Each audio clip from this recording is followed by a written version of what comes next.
Hey guys, make sure to subscribe and hit that notification bell to be updated every time I make a new video. Thanks, let's begin.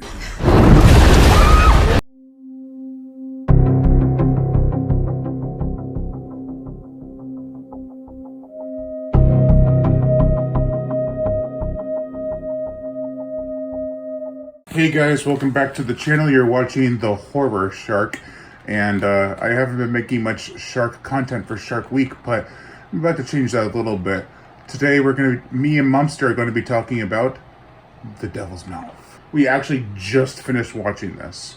It's an Amazon Prime original film, so wasn't in theaters. It wasn't a huge budget film. It's got some familiar faces, but it's not like a huge event movie.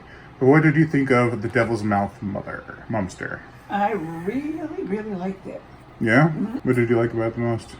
I just felt like it wasn't your run-of-the-mill, like, hopped up shark on some kind of thing that leaked in the ocean or anything. They were testing the sharks. Or it was suspenseful. I wish it was, to be honest, because the shark was acting out of character of a normal shark anyway. Well, see, but I kind of thought that because it was stuck in there, that could have made the movie a little better if they explained that he was ravenous because he was trapped. Yes, and maybe like scared and aggressive. They butchered their own story then because they said that there was a recent high tide that made the shark go in there, so it wouldn't be right. But then he was kind of trapped. Yeah, but he wouldn't go that crazy that fast. I mean, both sharks are aggressive, but not that hungry. You never know, though. I guess maybe they could have made him a little bit calmer. That might have helped.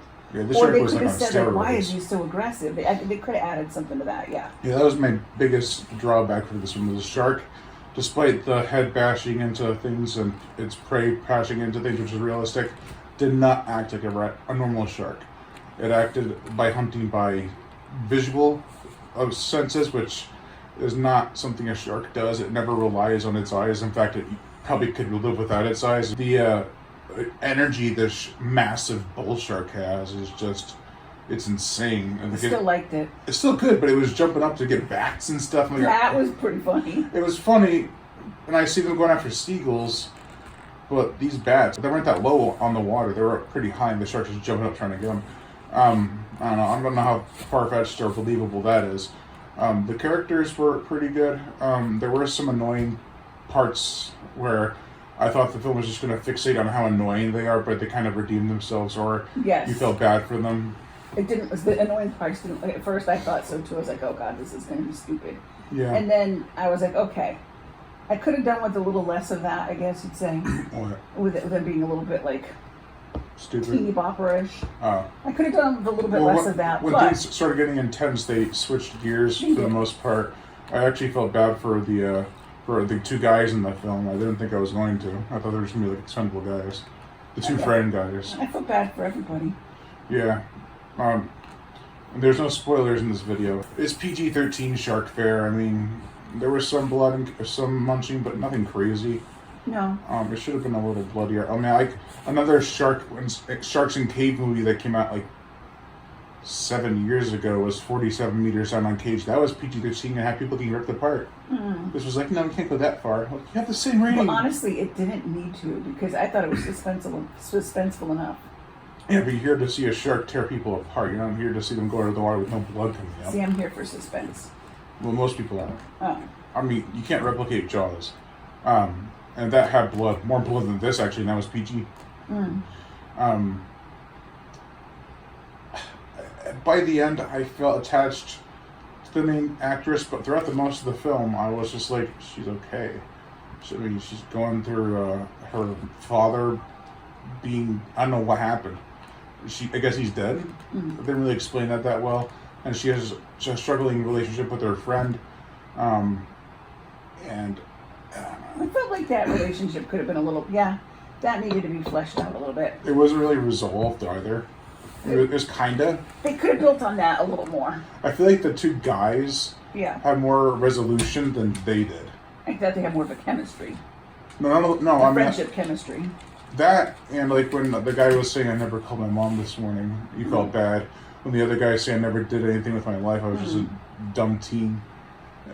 That's way more character development than what those two female leads got.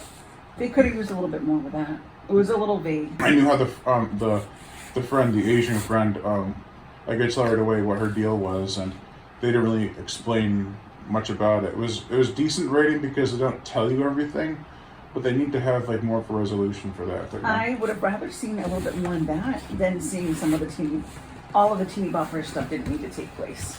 It was Sometimes very it was little a little- though. It was, yeah, I think it needed to start that way because you have like a fun energy, but for the older audience, they're obviously going to get annoyed. But yeah, it was all right. Really, I liked it. I thought it was suspenseful enough. It was suspenseful, but I need more than suspense and some decent writing. I need more carnage. I need better writing and better characters with more resolution for their issues. And if you're not going to have a resolution for their issues, don't get them so close to having that resolution to just tear it right away. Well, I mean, I guess the other part, it works a little bit because it kind of left you like wondering if there was going to be more to come. So in that respect, it worked. I mean, it works for shock value, but they did it like 4 times. I mean, I really liked it. Because like if you had like like in Deep Blue Sea when Samuel L. Jackson's giving that motivational speech and he gets nabbed by the shark, that's really well done because it's the first person who really gets taken off, and it doesn't keep happening. Like you have resolutions, and then after it happens, you don't have like, oh well, they're just gonna do it to cut this storyline off, so there's just shock value every time. You know. Okay. I can see that. That's fair. Yeah, it was all right. I mean, I liked it. I can't help it. I mean, you really like the other movie we're going to talk about too, so. I did really like that. So we're going to talk about Deep Water next. But as for The Devil's Mouth, what would you recommend it as? Like, how would you recommend it to someone? Well, now that you've pointed out the other things that I didn't really think about too much, I guess, how would I rate it? Rate or recommend, whatever you want. How would I recommend it? I would say, I would tell somebody it's suspenseful. I think you should give it a try. Some of it's a little corny or out of characteristic of what would really go on, but it's pretty interesting, I thought. Especially if no one ever saw like 47 meters down or didn't remember or didn't remember a movie similar. If they didn't remember that, I think it well, I knew about this was taking place in the cave, so I already knew. Pardon me. But if they don't if they don't recall that movie, then pardon me. I thought it was.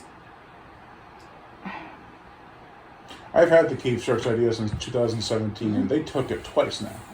I thought it was good. It was good. It was a good premise. I do like how the shark, they explained how it got into the cave.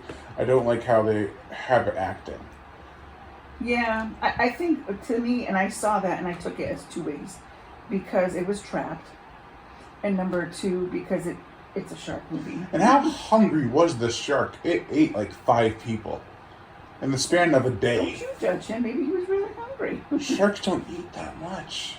I mean, like, of that size, of that quantity of food for 5 times, that's like 5-course meals. 5 buffets in a day. But, yeah, I guess you're right. I guess I didn't really think about it like that. So I was like, I really liked it at first. Yeah, I mean, once you start... Thanks for ruining it for me. It's still fun. It's still suspenseful, but it's not... It was missing something. It was missing that punch factor. It was missing also more... See, I definitely thought that, but the only other thing I think is that, like I said, I thought they could have used a little less of the teeny bopper crap. Yeah. But I don't love that kind of stuff, so... Yeah, well, we're old. No, I just don't care. I don't think some of it's really cheesy, I feel like. That's me. Yeah, some of the dialogue was bad. Like, they call it the skeleton cave. He's like, get it, the bone cave? Like, well, it wasn't really that. How's that funny? I just meant like all the stupid stuff on the boat. I thought. But that was dumb. But like him saying that, I was like, is that really a line that someone wrote? It's not even funny for a newer generation or even an older generation. It makes no sense. Get it, the bone cave. If it was like, get it, the boner cave, that would have been more acceptable. Mm-hmm. But no, I don't know. I didn't have a problem.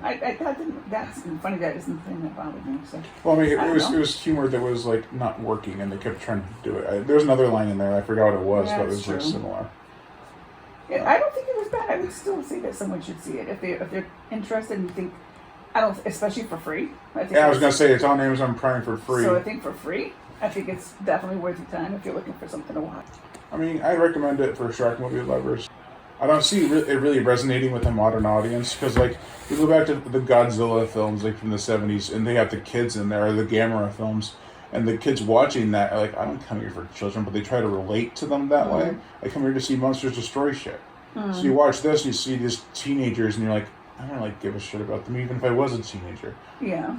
I just wanted something to get eaten brutally, and it didn't live I up to don't really that. watch it for that, so that's probably why I don't care about it per se. That could be a factor into it as to why you thought it was better than I did. Yeah, I could. Oh, definitely. You have anything else you want to say about that as well? No, I did like it though. Yeah, it wasn't terrible. It was just some. It wasn't great, but it wasn't awful. It was probably how many new shark films have we seen? Out of the two we're talking about, this one's probably second in terms of ranking. That's gonna do it for this video, guys. You've been watching The Horror Shark, and I've been your host, Brian Gatto. Make sure to like, comment on as well as share this video, like my Facebook fan page. Also hit that notification bell to be notified every time I make a new video, and as always, Subscribe. subscribe.